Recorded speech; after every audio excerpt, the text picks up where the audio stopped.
Hello. कैसे हैं प्यारे साथी आप सभी? आप सबका वेलकम है मैच बाय विकास सर के चैनल के ऊपर।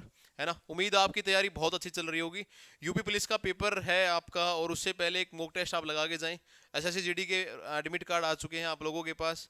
बहुत सारी उम्मीद है आपको, जो जितने भी मॉक टेस्ट अभी बनाए हैं वो सब देख के आप आने लग रहे होंगे, और मॉक टेस्ट आपको अच्छे भी लगे होंगे। ठीक है, एक और मॉक टेस्ट आप लोगों के लिए लेके आए हम। साइड बाय साइड अपनी नोटबुक जरूर खोल के रखें। है ना, एक कोट्स डाला गया है, जो अपने कदमों की काबिलियत पर विश्वास रखते हैं वही अक्सर मंजिल पर पहुंचते हैं। बिल्कुल अपने ऊपर विश्वास तो रखना ही होगा भाई, तभी जाके आप अपनी मंजिल पे पहुंचोगे। चलिए भाई, एक मॉक टेस्ट है आप लोगों के लिए, बिल्कुल आसान सा। लगा के देखिए, कोई क्वेश्चन आपको अच्छा लगे, वीडियो वगैरह अच्छी लगे तो इसको शेयर और सब्सक्राइब आप कर देना, आपका मन करे तो। कह रहा है कि आइडेंटिफाई कीजिए sum of the successor and predecessor. Successor का मतलब क्या होता है? आने वाला नंबर। एक एग्जांपल मैं लेता हूं, जैसे कि मैं 5 के अंदर अगर +1 कर दूं, एक नंबर बढ़ा दूं, तो ये क्या बन जाएगा? 6 आ जाएगा। अगर एक घटा दूं तो क्या आ जाएगा? 4 आ जाएगा। राइट, अगर -1 कर रहा हूं और +1 कर रहा हूं, दिस इज सक्सेसर एंड प्रीडिसर्स मेरे सामने आ रहा है। आइडेंटिफाई करना है सम को, सक्सेसर एंड प्रीडिसर्स को, नंबर ऑफ एक्स। अगर मैं एक्स का सक्सेसर निकालूंगा तो एक्स +1 होगा, प्रीडिसर्स निकालूंगा तो एक्स -1 होगा। इन दोनों का अगर मैं सम कर दूंगा तो कितना आ जाएगा? 2x मेरे पास आ जाएगा। यानी कि ऑप्शन सी मेरा राइट आंसर जो है बन जाएगा। बिल्कुल आसान सा क्वेश्चन था, हल्का सा।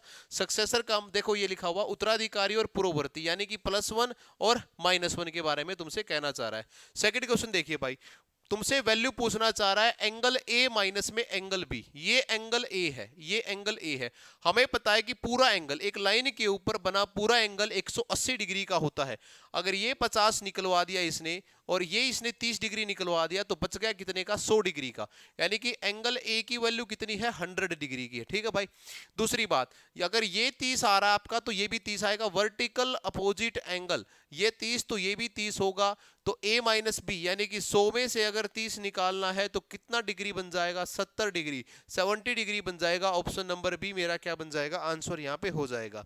तीसरा क्वेश्चन देखिए, किसी रोम्बस के डायगोनल दे रखे, बहुत एक है ना, मतलब रिपीटेड क्वेश्चन आपके सामने है। कोई रोम्बस है और इस रोम्बस के डायगोनल हमें दे रखे हैं। कोई रोम्बस है और इस रोम्बर के डायगोनल हमें दे रखे हैं। एक डायगोनल हमें दे रखा है 24 का, और एक डायगोनल हमें दे रखा है 10 का। रोम्बस के डायगोनल की प्रॉपर्टी ये होती है कि ये डायगोनल्स को हमेशा बाइसेक्ट करने का काम करता है, यानी कि दो बराबर बराबर हिस्सों में काटने का काम करता है। यानी कि अगर ये 12 होगा तो ये भी 12 होगा, ये 5 होगा, ये 5 होगा। पहली रोम्बस की प्रॉपर्टी ये है, रोम्बस की पहली प्रॉपर्टी ये है कि ऑल साइड्स आर इक्वल। सारी की सारी साइड्स जो हैं वो क्या रहेंगी? बराबर रहेंगी। सेकंड प्रॉपर्टी ये है कि डायगोनल बाइसेक्ट करेंगे अपने आप को, डायगोनल बाइसेक्ट ईच अदर, एक दूसरे को काटने का काम करेंगे। और कितने डिग्री पे काटने का काम करेंगे? 90 डिग्री के ऊपर डायगोनल जो है काटने का एक दूसरे के साथ क्या करेंगे? काम करेंगे। तो ये 5 आ गया, ये 12 आ गया। यहाँ पे एंगल कितने का बनता है? 90 डिग्री का बनता है। तो आपके सामने एक ट्रायंगल बन गई। क्या बन गई? एक ट्रायंगल बन गई। और ट्रायंगल कैसी है? राइट एंगल ट्रायंगल है, क्योंकि एंगल कितने का बन रहा है? 90 डिग्री का। अगर हम पाइथागोरस थ्योरम लगाएंगे, पी का स्क्वायर बी का स्क्वायर बराबर होना चाहिए एच के स्क्वायर के, तो 5 का स्क्वायर प्लस में 12 का स्क्वायर ये बराबर होना चाहिए एच का स्क्वायर के। 5 12 13 ट्रिपलेट अगर याद है तो डायरेक्ट आप कर सकते हो। ये आपके सामने चीजें जो हैं बन जाएंगी। ये मैंने आपको सारा का सारा बता दिया एक एक जो है ना रोम्बस के बारे में। अगर ये साइड 13 निकली है तो ये भी कितनी होगी? 13 13 13। तो पैरामीटर कितना बन जाएगा? 52 सेंटीमीटर, 52 सेंटीमीटर क्या बन जाएगा? मेरा पैरामीटर बन जाएगा। अब रही बात, उम्मीद आपने इसको नोट कर लिया होगा कि रोम्बस का एरिया क्या होता है ना? रोम्बस का एरिया क्या होता है? तो एरिया ऑफ रोम्बस होगा half into d1 into d2 के बराबर, यानी कि आधा गुना में d1 का मतलब कितना होता है? 24, पहला डायगोनल दे रखा है 24, और d2 का मतलब 10, यानी कि 12 इंटू 10, और 12 इंटू 10 का मतलब 120। 120 और 52 ढूंढो, ऑप्शन नंबर ए ही आपका आंसर बैठा हुआ था। 120 and 52 centimetre, option number A ही बेटा आपका आंसर जो है दिया हुआ था। Half into d1 into d2 आपके सामने बन रहा है। नेक्स्ट देखिए आप, 20% ऑफ ए, बहुत बार आपको एसएससी के क्वेश्चन पेपर में आपने ये क्वेश्चन देखा होगा। क्या कह रहा है? 20% of A is equal to B. 20% का मतलब 1/5 होता है। 20 के नीचे अगर 100 लगा दूंगा परसेंटेज हट जाएगा, यानी कि 1/5, यानी कि a/5 की वैल्यू किसके बराबर है? b के बराबर है। तो मैं कह दूं कि a की वैल्यू किसके बराबर है? 5 b के बराबर है, या b की वैल्यू किसके बराबर है? a/5 के बराबर है। अब मेरे को बोला है b% ऑफ 20, b% का मतलब b बाई में 100, ऑफ 20 ये किसके बराबर होगा, सेम पूछा गया है कि किसके बराबर आएगा। अब देखिए मैं b को क्या लिख सकता हूं, a बाई में 5 लिख दूं, कोई दिक्कत, a बाई में 5 इनटू में 100 और ये क्या कर दिया मैंने 20, 20 से 5 यानी कि क्या आ रहा है, a बाई में 25 25 आने लग रहा है। अब आप इसमें से देखिए कि कौन सा किसके बराबर आ रहा है, किसके बराबर होगा। 8% ऑफ ए तो नहीं होगा, 8% का मतलब क्या होगा भाई, 8 अपोन में 100 इनटू में क्या करवा रहा होगा 100, 4 से 2 बार और 4 से जो ना 25 यानी कि, और फिर से 25 4 यानी कि 8 ऑफ ए आएगा, ऐसा तो नहीं आएगा। 6% 4 का मतलब 1/25 होगा, और 6 का मतलब क्या आएगा, 6 भी नहीं आएगा। 10% ऑफ ए का मतलब 1/10, और हमारे पास कितना आ रहा है, a बाई 25 आ रहा है, is same as b% of 20, इसको ये नहीं देना चाहिए b%, हाँ, then b% of 20 is same as b% of 20 का मतलब b अपोन में 100, हाँ b अपोन में 100 और किसका 20 का, यानी कि b/5 दे रखा है, और b/5 का मतलब a is equal to 5 into में b/5 यानी कि b के बराबर वैल्यू करवाए तुम्हारी, ऐसा क्या है, a की हमें पता है कि a/5 की वैल्यू b के बराबर है, तो a/5 यानी कि 1/25, 1/25 का मतलब 4% है। देखो 4% का मतलब क्या होता है, 1/25, ये आने लग रहा है हमारे पास, ये रहा, तो 4% हमारा आंसर आ जाएगा। ठीक है, हमारे पास आ जाएगा 4%, का मतलब होता है 1/25। कह रहा है कि इनमें से कौन सी यूनिट प्लेस है, स्क्वायर रूट दे रखा है 15,876। एक समस्या आ सकती है, अगर मैं 4 का कभी भी पीछे यूनिट डिजिट स्क्वायर देखता हूं तो भी 6 आता है, और मैं 6 का देखता हूं तो भी क्या आता है, पीछे हमेशा 6 आता है। ठीक है, तो ये तुम्हें यहाँ पे 8 और 2 तो होने से रहा, बच गए तुम्हारे पास 2 ऑप्शन, 6 और 4। ठीक है, आपका आंसर यहाँ पे 6 आएगा, क्योंकि 15,876 अगर आप निकाल के देखोगे, रूट करोगे, तो ये 126 की रूट होता है, 126। कैसे पता चला, 125 की रूट हमें याद है 15,625, ऐसे नहीं कि यूं ही हवा में तीर मारने हैं, नहीं, 125 की हमें याद है कि कितनी है 15,625, 124 तो इससे छोटा पड़ गया, तो ये किसकी रही होगी, 126 की रही होगी, आप निकाल के देख लेना, मैंने तो वैसे ही किया। तो आपका क्या आ गया भाई, ये पीछे यूनिट डिजिट कितनी आ जाएगी, 6 आ जाएगी। नेक्स्ट देखिए भाई, price of a book is first decrease by 25%। मैं मान लेता हूं कि पहले इस बुक का जो प्राइस था वो 100 रुपये रहा होगा, पहले ये घटाया गया है 25% का मतलब कितने रुपए बनाया गया, 75 रुपया प्राइस बना दिया गया है, -25% जो है ना करने का काम किया गया है, ये वाली चीज हुई है, 75 रुपया बनाया गया है। अब 20% बढ़ा दिया गया, प्लस 20% जो है ये किया गया 20%, 20 का मतलब 1/5, 75 का 1/5 कितना होता है दोस्त, 15, अगर प्लस 15 किया गया है तो अब बुक का प्राइस कितना हो गया, 90 रुपए का। ठीक है, कह रहा है कि नेट चेंज बताओ कितने का है, पहले 10 था, अब बुक कितने की हो गई, 90 की, तो 10% की क्या आ गई, घटौती आ गई, यानी कि 10% क्या हो गया, डिक्रीज हो गया। ऑप्शन नंबर ए आप लोगों का आंसर यहाँ पे बन जाएगा। आगे देखिए, 2 complementary angle are in the ratio of 7:8, दो कॉम्प्लीमेंट्री एंगल है 7:8 के अंदर ये बैठे हैं। ठीक है, 7 + 8 कितना होगा, 15। अब जिस बच्चे को कॉम्प्लीमेंट्री के बारे में ही नहीं पता वो क्वेश्चन नहीं कर पाएगा, इसीलिए मैं कह रहा हूं कि कुछ कुछ बेसिक बातें बेटा करके जाइए। एसएससी को बहुत सारे सेट बनाने हैं, और इतने सारे सेट बनाने के लिए उसको कुछ ना कुछ क्वेश्चन अपने लेवल के बाहर लेके जाने पड़ेंगे। ठीक है, कॉम्प्लीमेंट्री का मतलब होता है कि जब सम ऑफ एंगल किसके बराबर हो जाए, 90 डिग्री के बराबर हो जाए। सप्लीमेंट्री का मतलब होता है जब सम किसके बराबर हो जाए, 180 डिग्री के बराबर हो जाए। 7-8 का सम कितना आ रहा है, 15, लेकिन आना कितना चाहिए, 90, यानी कि गुना 6 ये हुआ होगा, तो गुना 6 ये हो जाएगा, और गुना 6 ये हो जाएगा। 7 6 42, 42 और 48, देखते ही भी हम लगा सकते थे। कैसे लगा सकते थे, हमें 7 का और 8 का मल्टीपल चाहिए, ना 7 का मल्टीपल ये है, ना 7 का मल्टीपल ये है, ना 7 का मल्टीपल ये है। आंसर यही होना था, सी ऑप्शन हमारे द्वारा बन गया था। जल्दी आगे देखते हैं भाई, कोई आपके समय को वेस्टेज नहीं किया जाएगा। एलसीएम और एचसीएफ से एक क्वेश्चन निकाला गया है। LCM of 2 number is 120 and their HCF is 10। दो नंबर दे दिए गए, उनका एलसीएम आपके द्वारा दिया गया है 120, एचसीएफ दिया गया है कितना, 10, और क्या पूछ रहा है, इनमें से कौन सा उनके सम ऑफ द नंबर हो सकता है, सम ऑफ द नंबर उनका कौन सा जो है हो सकता है। देखिए हमें पता है कि एलसीएम इंटू एचसीएफ कितना रहा होगा मेरे पास, एलसीएम इंटू एचसीएफ कितना रहा होगा मेरे पास भाई, 120 इंटू में 30 रहा होगा। तो वो जो दो नंबर है वो मैं देख सकता हूं निकाल के, क्योंकि उनका प्रोडक्ट किसके बराबर होता है, प्रोडक्ट बराबर होता है एलसीएम इनटू में एचसीएफ के बराबर। देखिए आपका इनका यहां से प्रोडक्ट आ रहा है 1200, तो एक नंबर 30 रहा होगा, एक नंबर कितना रहा होगा 40। देख लो एचसीएफ 10 आ रहा है कि आ रहा है, बिल्कुल आ रहा है, और प्रोडक्ट कितना आएगा 1200 आ रहा है, तो खत्म कहानी। यानी नंबर रहे होंगे 30 और 40, सम रह गया होगा उनका 70 के बराबर, 70 उनका ये आंसर जो है ना बन गया होगा। एक कोई काम है वो पी क्यू के द्वारा, पी एंड जहां पे आ जाए इसका मतलब प्लस, और जहां पे भी आ जाए, और जहां पे भी आ जाए इसका मतलब प्लस, या जहां पे भी आए और जहां पे भी आए इसका मतलब प्लस, और जहां पे या आ जाए इस या का मतलब क्या होगा कि इन दोनों में से कोई एक काम करने के लिए लग रहा है। तो P प्लस में क्यू कितने में कर रहा है 12 दिन के अंदर, क्यू प्लस में R कितने में कर रहा है 15 दिन के अंदर, R प्लस में P कितने दिन में कर रहा है 20 के अंदर।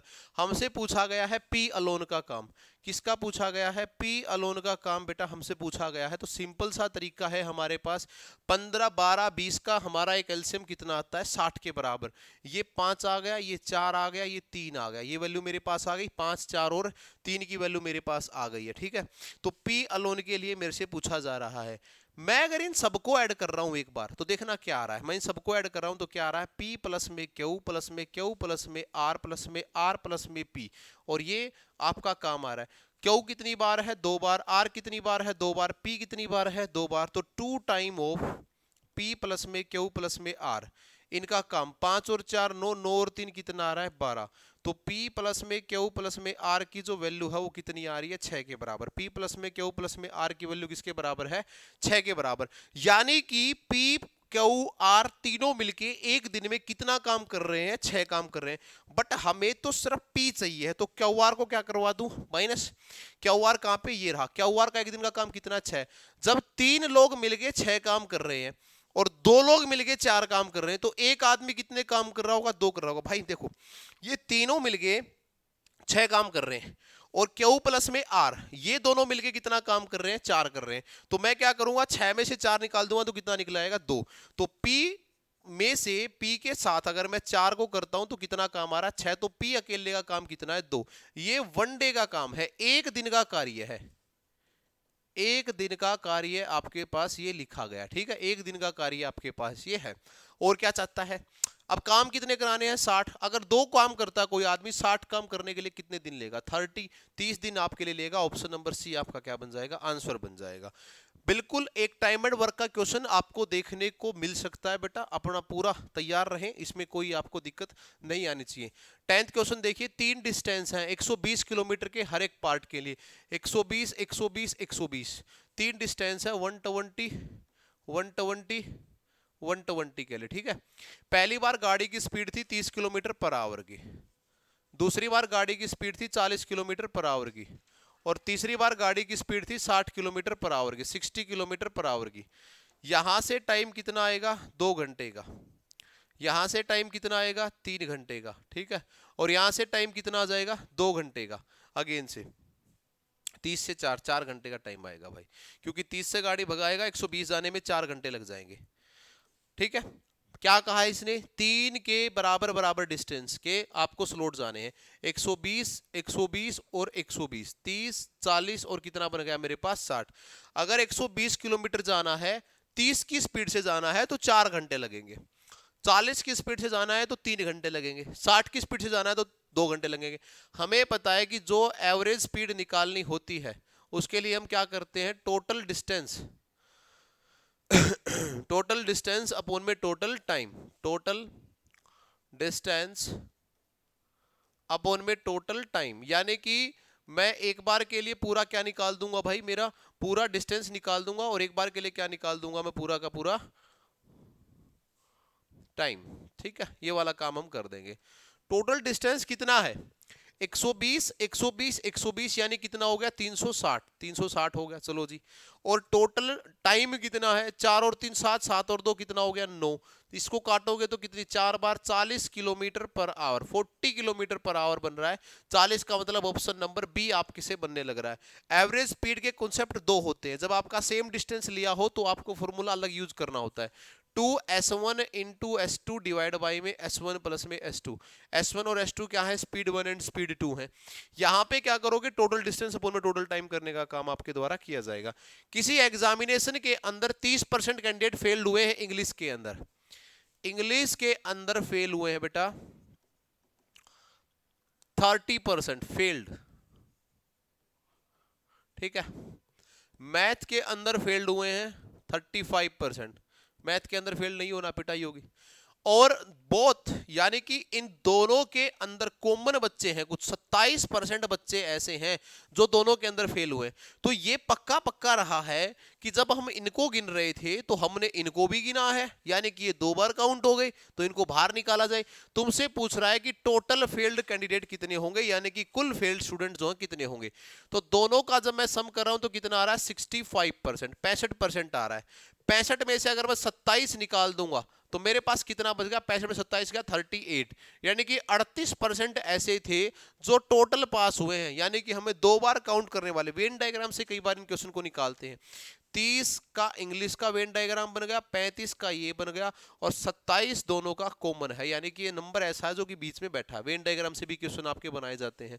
12वां क्वेश्चन देखिए बेटा, कितनी स्मॉल क्यूब्स बन सकती हैं 2 सेंटीमीटर की एज वाली क्यूबॉइडल बॉक्स के अंदर 6 सेंटीमीटर के वाले बॉक्स के अंदर, है ना। How many small cubes of side to be put, कितनी रखी जाएंगी किसके अंदर, 6 वाले के अंदर, ये तुमसे पूछा गया है। तो ऊपर अपना रखो 6 का है तो 6 इंटू 6 इंटू 6 यही रहेगा, और 2 वाले के लिए क्या रहेगा, 2 इंटू 2 इंटू 2 ये रहेगा। 2 से 3 बार, 2 से 3 बार और 2 से 3 बार, यानी कितना आ गया 27 आ गया। 27 आपका सी जो ऑप्शन है ना, ये आंसर आपका हो गया 27 आपका। देखिए, angles of a triangle are in the ratio of 2:3:4, find the measure of angle. आसान क्वेश्चन है, सबको पता है कि कभी भी एक ट्रायंगल बनाई जाती है। देखो, छोटे छोटे कॉन्सेप्ट आपके एग्जाम में नंबर काटने के लिए काफी होते हैं और नंबर लाने के लिए भी काफी होते हैं, इसीलिए आप छोटे जितने भी कॉन्सेप्ट हो ना उनको बड़े ध्यान से किया करो। हमें पता है कि एक ट्रायंगल के तीनों एंगल का सम किसके बराबर होगा, 180 डिग्री के बराबर होगा। इनका सम कितना आ रहा है 2:3:4, यानी कि सम किया तो कितना आ गया 2 3 5 और 4 9 यूनिट के बराबर आ रहा है। मल्टीप्लाई किससे हुआ होगा 20 से, तो ये भी मल्टीप्लाई 20 से, ये भी मल्टीप्लाई 20 से, ये भी मल्टीप्लाई 20 से, तो कितना आ गया 40 60 और 80, ऑप्शन नंबर ए। एक चीज बताओ मेरे को, ऑप्शन नंबर ए, मेरे को मल्टीपल चेक कर लेता तो भी बन रहा था, है ना, मल्टीपल चेक करके कर लेता तो भी मेरा बनने लग रहा था। तो 40 60 और 80 ये आपका हो गया। 14 देखिए भाई, क्या वैल्यू होगी सिंपलीफिकेशन की, छोटा सा सिंपलीफिकेशन का क्वेश्चन है, पूछना चाह रहा है कि इसकी क्या वैल्यू आपसे होगी। तो कह रहा है 600 प्लस में 1200 डिवाइड बाई 6 इंटू 2 प्लस में 400 गुना में 2। सबसे पहले डिवाइड सोल्व होगा तो 1200 को 6 से डिवाइड करोगे तो कितना आएगा 200, और गुना में 2, प्लस में 400 गुना में 2, और प्लस में क्या आ गया 600, 400 200 दूनी 400, प्लस में 800 और प्लस में 600, यानी कि कितना आ गया 1800 के 1800 के बराबर आ गया। ऑप्शन नंबर सी आ गया आपके 1800 के बराबर, ये वैल्यू आपकी आ गई है। मेगन ने मेजर किया कोई टेम्परेचर को soda and found that it was the 47 degree Fahrenheit. देखो क्या है, एक लॉजिकल सी चीज तुमसे पूछना चाह रहा है। अक्सर हमें लगता है कि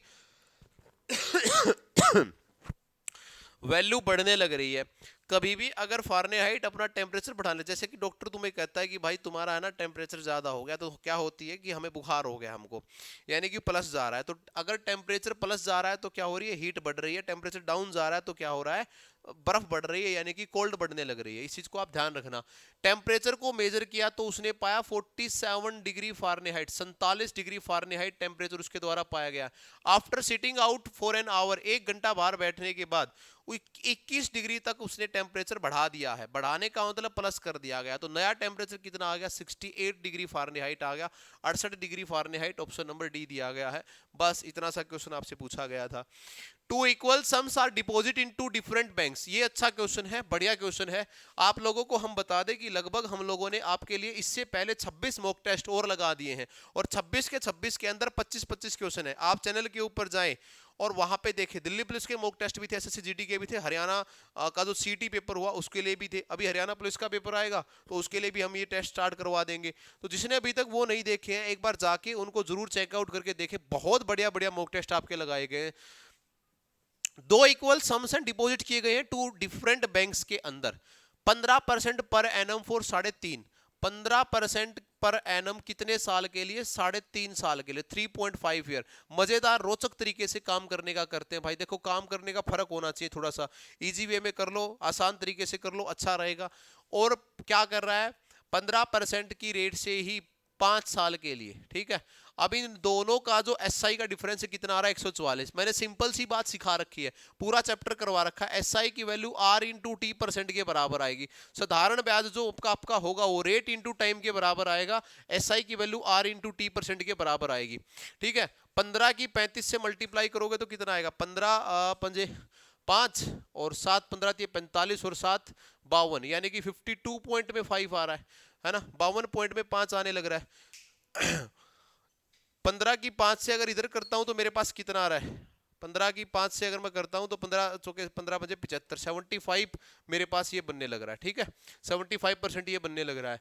15 इंटू में 3.5, 52 पॉइंट में 5, बिल्कुल ठीक है। और देखिए भाई, अब इन दोनों के बीच का जो डिफरेंस दे रखा है ना, इन दोनों के बीच का, तो माइनस करूंगा मैं इन दोनों को। इन दोनों के बीच का जो डिफरेंस दे रखा है वो कितना दे रखा है? 144 रुपया। वो कितने के बराबर दे रखा है? 144 के बराबर दे रखा है। 75 में से 52 जाएगा तो आपका कितना बन जाएगा? 75 में से 53 को निकाल लेते हैं हम, तो 75 में से 53 को निकाल लेंगे तो मेरा 22.5 22.5 बन रहा है इसके लिए। 75 में से 52.5 तो 0, 10 में से 5 गया 5 भाई, 4 में से 2 गया 2, 7, हाँ 22.5 बन रहा है। कितना आ रहा है? 22.5। इस 22.5 की जो वैल्यू है वो कितनी दे रखी है मेरे को? 144 दे रखी है, 144 दे रखी है। 1% की वैल्यू कितनी होगी? 144 अपॉन में 22.5 या 10 चला जाएगा ऊपर। 100 की पूछ रहा है। 100 की क्यों? क्योंकि जो मेरा प्रिंसिपल होगा वो कितने परसेंट के बराबर होगा? 100 के बराबर होगा, तो इनटू में कर दिया मैंने 100। ये वाला काम मेरे से हो गया। 15 से मैं काटूंगा, 15 बार जाएगा। 15 से मैं सॉरी 15 से नहीं काट सकते हम, 5 से काटना पड़ेगा हमें, है ना। 5 से हमें काटना पड़ेगा। 5 से मैं काटूंगा तो 5 चौके 20 और 5 5 25, 45 बार जाएगा। और 5 से ये गया 20 बार। अब क्या करें?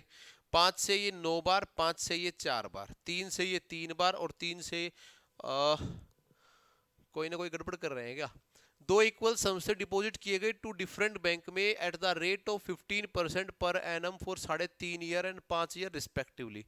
3.5 से किया तो 52.5% आया, बराबर पैसा है। Difference in the SI 144। 15 से किया तो 75 आया। 22.5% की वैल्यू 144 रुपया है, ठीक है। 42.5% की वैल्यू कितनी है? 144 रुपया है। ये मामला ठीक है, सारा का सारा मामला। चलो ठीक है, फिर तो इसको देखते हैं। फिर ये 3 से इसको काटेंगे तो कितना बन रहा है? 3 सौ के 12 और 3 दूनी 6, 3 अट्ठे 24, 48, 48 सौ के ये 4 8 32।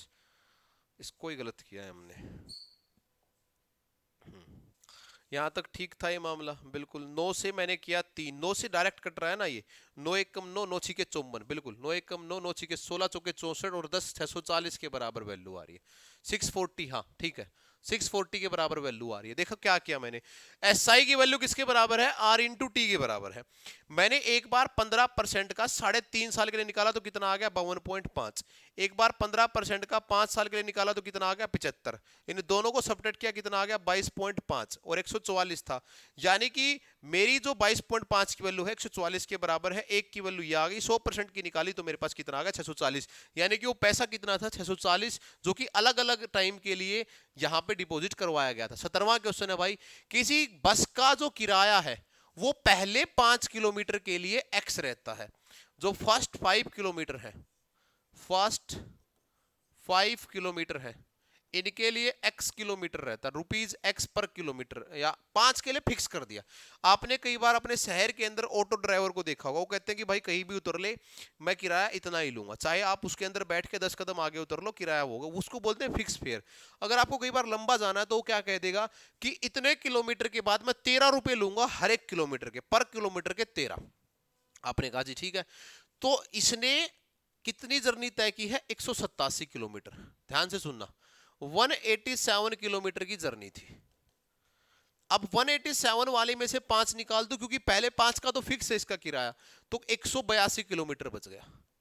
182 किलोमीटर की 13 से मल्टीप्लाई कर दी। क्यों? क्योंकि अब 13 रुपए है पर किलोमीटर के लिए। 182 किससे मल्टीप्लाई कर दी? 13 से मैंने मल्टीप्लाई कर दी। 13 से मल्टीप्लाई करने पे 13 दूनी 26 का 6 बच गया 2। और भाई ये कितना आ रहा है 2366 के बराबर, 2366 के बराबर ये आपकी वैल्यू आ रही है 2366। यानी कि इतना रुपया 13 किलोमीटर का इसने दे दिया, जबकि टोटल किराया कितना दे के आया है 2402। तो 2402 में से 2366 रुपया जब मैं निकाल दूंगा तो कितना आ रहा है 36 रुपया, 36 आ रहा है। यानी कि पहले 5 किलोमीटर के लिए कितना किराया लिया गया होगा 36 रुपया। ये फिक्स है, ये उस एक्स की वैल्यू है जो 5 किलोमीटर पे वो जो एक्स रुपया ले रहा है ना, उस एक्स की वैल्यू है ये 36। तो 36 आपके सामने बनने लग रहा है। नेक्स्ट देखिए भाई, curved surface area of a right circular cylinder 4.4 metre square. CSA की बात चल रही है, किसकी बात चल रही है? सीएसए की बात चल रही है, राइट सर्कुलर सिलेंडर की बात चल रही है। सीएसए क्या होता है? 2πRh। ये कितना दे रखा है? 4.4 मीटर स्क्वायर ये दे रखा है। Radius of the base of the cylinder is, radius दे रखी है 0.7 मीटर। एच निकालनी है तुम्हें, तो 2 गुना में 22/7 रख दिया, आर को 7/10 रख लूं, एच को एच ही रहने देता हूं और 44/10 कर देता हूं। कोई दिक्कत? कोई दिक्कत नहीं। इस 10 से इस 10 को काटा गया होगा, 7 से 60 को, 44 से 44 को, एच की वैल्यू कितनी आ गई भाई? 1 मीटर आ गई। खत्म हो गया क्वेश्चन। अब भी कह रहा हूं, पहले भी कहा है, 25-26 मॉक टेस्ट लगाए तब भी कहा है, अब भी कहा है। जिस दिन वीडियो स्टार्ट की उस दिन भी कहा था कि आप लोगों को मेंसुरेशन का बेसिक आना चाहिए, इसके सारे फॉर्मूले रट के जाएं। ऐसा नहीं है कि एसएससी जीडी का पेपर देने जा रहे हैं तो सारे के सारे जरूर आप इसके जो ना रट के जाएं। फॉर्मूले जाने में कोई दिक्कत नहीं है भाई, कोई भी किसी प्रकार की आपको आराम से याद करें, इनको जरूर आने चाहिए बेटा आपको। हर्ष की जो मंथली सैलरी है वो 10,10,000 रुपए है। कितनी है? 10,10,000 रुपए हर्ष की मंथली सैलरी है। भाई तुम्हारी भी करे भगवान। समर की जो मंथली सैलरी है वो कितनी है? 8,20,000 रुपए है, 8,20,000 रुपए। टोटल सैलरी कितनी हो गई? 18,30,000 रुपए हो गई, 18,30,000 रुपए टोटल हो गई। कह रहे हैं कि वो कितना पैसा बचाएं, कितना पैसा बचाएं, so that they have to be are left with 80% of their income to the expend. 85% क्या कर दें? उड़ा दें। 15% बचाना है। इनटू में 15 बाय में क्या करना है? 100 करना है। 2 जीरो से 2 जीरो, 5 दिए 15, पीछे 5 आना चाहिए। एक ही ऑप्शन है, आप मल्टीप्लाई करके देख लेना।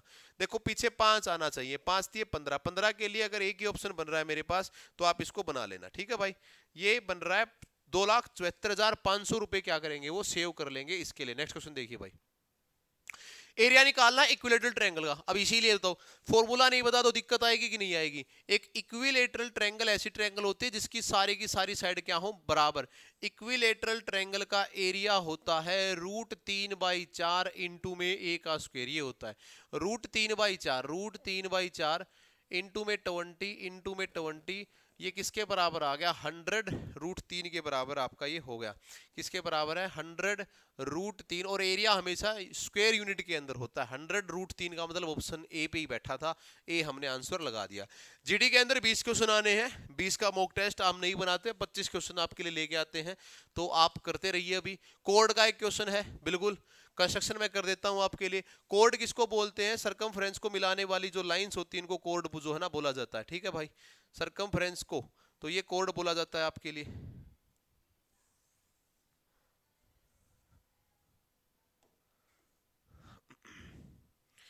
एक सर्कल आपके सामने है, इस सर्कल की कोड बनाई जाएगी।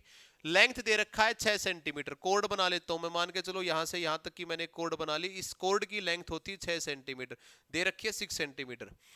अब distance of this, distance of centre, मान के चलो ये इसका सेंटर होगा, ये डिस्टेंस दे रखा है 4 का, तो ये रेडियस रही होगी। बिल्कुल दो चीजें लिखें कोर्ड के बारे में, दो चीजें लिखें कोर्ड के बारे में। एक तो कोर्ड सॉरी सेंटर से डिस्टेंस कभी भी डलता है। सेंटर से जो डिस्टेंस डाला जाएगा, पहली बात ये 90 डिग्री का एंगल बनाएगा। तो ये वाला एंगल कितने का होगा? 90 का। ये भी 90 का। यानी कि ये ट्रायंगल जो बनेगी, ये जो ट्रायंगल बनेगी आपकी, ये कितने डिग्री की होगी? ये 90 डिग्री की ऊपर होगी। यानी कि पाइथागोरस थ्योरम को क्या करेगी? ये फॉलो करेगी। ये होगा। दूसरा, ये कोर्ड को 2 इक्वल पार्ट्स में तोड़ने का काम करेगा। 2 इक्वल पार्ट्स में तोड़ने का क्या करेगा? काम करेगा। ठीक है, तो मेरे पास ये 6 आ गया, ये 4 आ गया। ट्रिपलेट 6 का अगर 2 बराबर बराबर हिस्से तोड़ूंगा तो कितना आएगा? 3-3 आ जाएगा 2 बराबर हिस्सों में। तो 3 4 5, यानी कि इसकी रेडियस कितनी रही होगी? 5। 5 कैसे आया? पाइथागोरस थ्योरम से लगाया। ट्रिपलेट याद होने चाहिए। अब पेपर के इतनी नजदीक आ गए आप, 3 का स्क्वायर प्लस में 4 का स्क्वायर बराबर है 25 का रूट, अगर ऐसे करोगे तो कोई फायदा नहीं है भाई, ठीक है। कोर्ट के सामने आपकी चीजें बन गई हैं।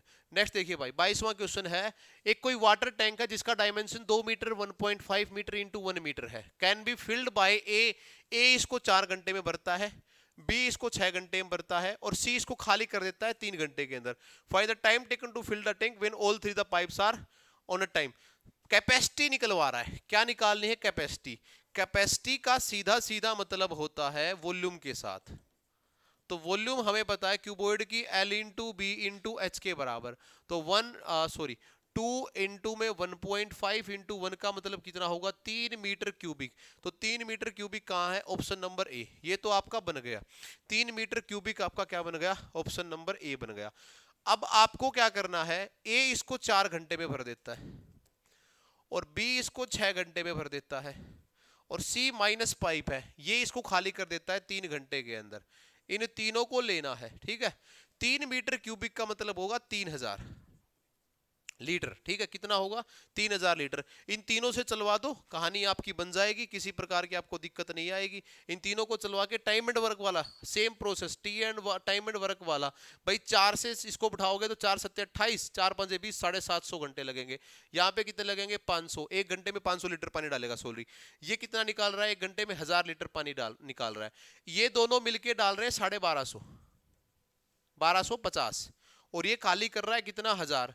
तो कितना पानी नेट डल रहा है? 250 लीटर पानी, 250 लीटर पानी नेट डल रहा है। होना कितना चाहिए? 300, तो सॉरी 3000। तो 3000 को डिवाइड करेंगे 250 के साथ, तो 0 से 0, 5 से 5 और 5 से कितना आएगा? 60, 12, यानी कि 12 घंटे लगेंगे काम करने के लिए। लो मैंने भी निकाल दिया, ये मैंने निकाल दिया, ये आप लोगों को करना तो आपको चाहिए था, है ना। कैपेसिटी निकलाई, अलग अलग का काम दिया 3000 के साथ, तो कितने घंटे लगेंगे? इसको 12 घंटे काम करने के लिए लग जाएंगे। नेक्स्ट देखिए भाई, 3 आदमी और 6 बॉयज, और का मतलब क्या होगा? या तो 3 आदमी काम कर ले या 6 बॉयज काम कर ले, बॉयज, तो ये बराबर होगा। या ऐसा बोल दूं कि एक आदमी बराबर है 2 लड़कों के, रेशो बनाएंगे ना, 3 से 2 से करेंगे। एक आदमी बराबर है 2 बॉयज के। Can complete work in 16 days, ये 16 दिन के अंदर काम किया जा रहा है। कितने दिन के अंदर काम करें? 16 दिन के अंदर। ये 16 दिन के अंदर काम करें 16 डेज के अंदर। In how many days? 12 main and 8 boys, 12 आदमी प्लस में 8 लड़के, ये कितनी देर में काम कर देंगे? या तो सारे क्वेश्चन को मैन की फॉर्म में ले जाओ या सारे क्वेश्चन को बॉयज की फॉर्म में। 12 आदमी को 12 लिख लिया, प्लस में 8 बच्चों का मतलब 4 आदमी। कहां से पता चला? क्योंकि एक आदमी बराबर है कितनों के? 2 बॉयज के। एक आदमी बराबर है 2 बॉयज के, तो टोटल कितने आदमी हो गए? 16 आदमी। टोटल कितने आदमियों की पूछी गई है? 16 आदमियों की पूछी गई है। अब क्वेश्चन को उठाओ यहां से। हमें पता है कि 3 आदमी काम कर देते हैं सर 16 दिन के अंदर, एक आदमी काम करेगा 16 गुना में 3 के अंदर, और कितनों को करना है? 16 को काम करना है। तो 16 गुना में 3 अपून में 16, यानी कि कितने दिन लगेंगे? 3 दिन, 3 डेज के अंदर जो आपका काम है ये हो जाएगा। खत्म है कहानी। मेन कॉन्सेप्ट है और एंड एंड का। अगर आपने और एंड एंड नहीं सीखा है तो आपको दिक्कत होने वाली है भाई, इस चीज को आप याद रखें। 25वां क्वेश्चन है मेरे मॉक टेस्ट का रिपीटेड क्वेश्चन है, शायद कल या परसों के जो मॉक टेस्ट है उसी में इसको रिपीट किया गया। 9 बॉयज एंड सम गर्ल्स का क्वेश्चन है, स्कोर ऑब्टेन कर रहे हैं। मिक्सर एलिगेशन से आपको ये करवाया गया था। आंसर इसका कमेंट बॉक्स में आप डालिए, हम वेट करेंगे, ठीक है। आंसर डालिए कमेंट बॉक्स के अंदर, हम इसका आपका वेट करेंगे। उम्मीद है आपको ये मॉक टेस्ट सीरीज एक थोड़े से समय में जो बनाई गई है रिकॉर्डेड करके, ये आपको अच्छी लगी होगी। और ऐसी वीडियो के लिए चैनल के साथ जुड़े रहें। वीडियो देखने के लिए थैंक यू सो मच आप लोगों का। और लेटेस्ट जो भी पेपर आते हैं उन सब के लिए चैनल के साथ जुड़ें, चैनल को शेयर वेयर कर दे भाई अपने हिसाब से। मिलते हैं अगली वीडियो के साथ, तब तक जय Hind, Vande Mataram, thank you so much.